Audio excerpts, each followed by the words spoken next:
मौलाना तारिक जमील आज दुनिया के सबसे मशहूर आलिमों में से हैं। उन्हें भारतीय उपमहाद्वीप का सबसे बड़ा मुकर्रिर माना जाता है।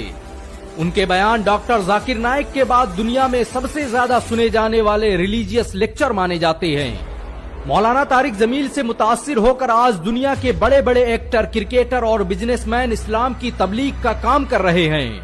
ये दुनिया के उन चुनिंदा आलिमों में से हैं जिन्होंने दुनिया के 6 महाद्वीपों का सफर किया और दुनिया के कोने कोने में इस्लाम की तबलीग के लिए गए।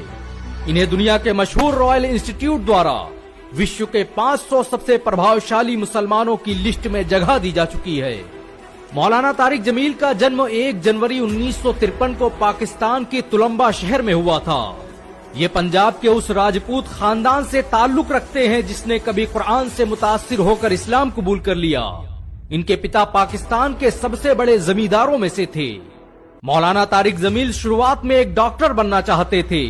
वो पाकिस्तान के मशहूर किंग एडवर्ड कॉलेज के सबसे प्रतिभाशाली छात्रों में से थे, लेकिन किस्मत को शायद कुछ और ही मंजूर था।